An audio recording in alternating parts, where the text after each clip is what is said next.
नमस्कार, आप देख रहे हैं लोकमत हिंदी। मेरा नाम है सुन कनौजिया।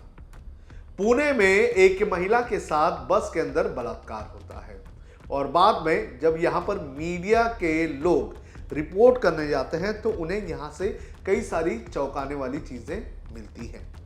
पुणे में जहां पर ये मामला सामने आया, जहां 26 साल की एक लड़की के साथ बलात्कार किया गया है, वहां से महज 100 मीटर की दूरी पर ही उस बस स्टैंड के जुरिडिक्शन के अंदर ही खड़ी बसों के अंदर मीडिया कर्मियों को कॉन्डम्स, यूज किए हुए कॉन्डम्स मिले, लोगों के अंडरगारमेंट्स मिले, कपड़े मिले, शराब की बोतलें मिली हैं और साथ ही साथ सिगरेट्स भी मिले हैं। रिपोर्ट जो है वो सामने आने लगी है और ये रिपोर्ट्स ये बता रही है कि किस तरह से जो पुणे है, पुणे का जो स्वारगेट पुलिस बस स्टैंड है, वो शराबियों का और हुड़दंगियों का और इस तरह के असामाजिक तत्वों का एक अड्डा बन चुका है। हमारी रिपोर्टर, लोकमत मराठी की रिपोर्टर ने एक रिपोर्ट की। इस रिपोर्ट के दौरान जब वो एक बस में घुसी जो वारदात वाली बस से महज 100 मीटर की दूरी पर खड़ी थी, उस बस के अंदर जो जो चीजें उन्हें दिखाई दी वो चौंका देने वाली थी। ही चित्र या संपूर्ण बसमध्ये दिसतायत। तुम्ही जर पाहिलं तर इस विजुअल्स में आप देख सकते हैं कि हमारी रिपोर्टर बस के अंदर घुस रही है और बस के अंदर जैसे ही वो घुसती है तो उसे कई सारी चौंका देने वाली चीजें मिलती हैं।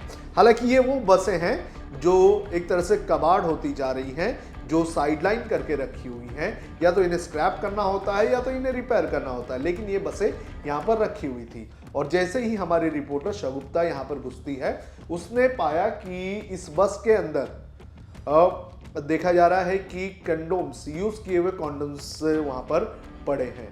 एक दो नहीं, हमारी रिपोर्टर के अनुसार कई सारे यूज किए हुए कॉन्डम्स जो है वो नीचे गिरे हुए वहां पर पड़े थे। इसके बाद शराब की बोतलें वहां पर आसपास पड़ी हुई थी, साथ ही साथ कपड़े, साड़ियाँ, ये कुछ अंडरगारमेंट्स, ये सारी चीजें जो है वहां पर पड़ी हुई दिखी है। जो सीट्स हैं उस बस की, उस सीट के ऊपर जो है ये कपड़े इस तरह से फैलाए हुए गए थे, रखे हुए थे। इससे ये पता चलता है कि यहाँ पर कुछ ना कुछ गलत काम होते रहे हैं। इसके अलावा सिगरेट्स वहाँ पर मिले हैं। इसके अलावा वो बस पूरी तरह से खुली है, बस में कोई भी अंदर आ जा सकता है। ये सारी चीज़ें जो है इस रिपोर्ट में हमने देखा है, किस तरह से अंडरगारमेंट्स पड़े हैं, किस तरह से वहाँ पर सिगरेट्स और कॉन्डम्स और सारी चीज़ें वहाँ पर पड़ी हैं।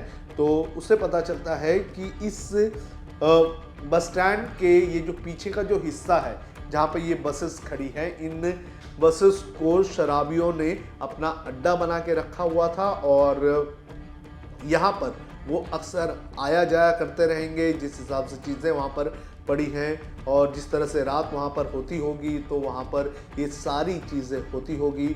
हो सकता है कि व्यापार करने वाले लोग भी वहाँ पर आते होंगे और वहाँ पर जो है व्यवहार का काम करते होंगे। तो ये सारी चीज़ें सामने आई, ये अपने आप में चौंका देने वाली है। एक बस स्टॉप जो पुणे का सबसे बिजीएस्ट बस स्टॉप है, कि जहाँ से राज्य के हर जिले में बस जाती है, मुंबई जाती है, इसके अलावा नासिक जाती है, कोल्हापुर, सातारा, सांगली, सब जगह जाती है। उस बस स्टैंड के एक कोने में इस तरह की चीज़ें चल रही हैं। यहाँ पर शराबी आते हैं, हुड़दंग मचाते हैं, शराब पीते हैं, सिगरेट पीते हैं, यहाँ पर लड़कियाँ लेकर आई जाती है और इस तरह की चीज़ें की जाती हैं। ये अपने आप में बहुत सारे सवाल उठाए जा रहे हैं और ये सवाल गंभीर इसलिए भी है क्योंकि इस बस स्टैंड की सुरक्षा के लिए कई सारे सुरक्षा कर्मी भी तैनात किए गए हैं, लेकिन सुरक्षा कर्मियों को मुझे लगता है कि इससे कुछ लेना ही देना नहीं था। ये जाहिर सी बात है कि उस बस के अंदर जो कबाड़ वाली बस है, उन बसों में अक्सर क्या होता था, या रातों को क्या होता था, शराबी वहाँ पर जाते थे, शराब पीते थे, सिगरेट पीते थे, बोतलें वहाँ फेंकते थे या फिर अपनी जो बाकी हरकतें हैं वो करते थे, तो ये उन सुरक्षा कर्मियों को पता था, लेकिन समय रहते हुए कोई एक्शन नहीं लिया गया। अब इस स्वारगेट बस स्टैंड के कुछ ही दूरी पर पुलिस स्टेशन भी है।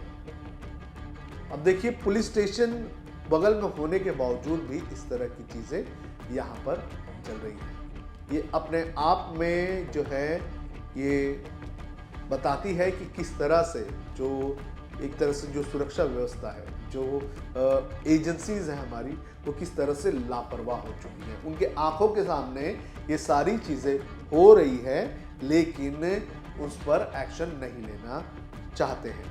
अगर समय रहते इस बस स्टैंड के अंदर जिन बसों का मैं जिक्र कर रहा हूँ, जिसमें कॉन्डम्स और शराब की बोतलें और इनरवेयर्स और ये सारी चीज़ें मिले हैं, अगर इन हरकतों को पहले ही रोक लिया जाता, एक्शन ले लिया जाता और उन बसों को वहाँ से हटा दिया जाता और किसी भी शराबी को या किसी हुड़दंगी को या फिर किसी नशेड़ी को वहाँ से दूर रखा जाता, तो हो सकता था कि दत्तात्रेय गाड़े जैसे इंसान को आज वहाँ पर एक लड़की को बरगलाकर रेप करने की हिम्मत नहीं होती। लेकिन जो हो रहा था उसे होने दिया गया।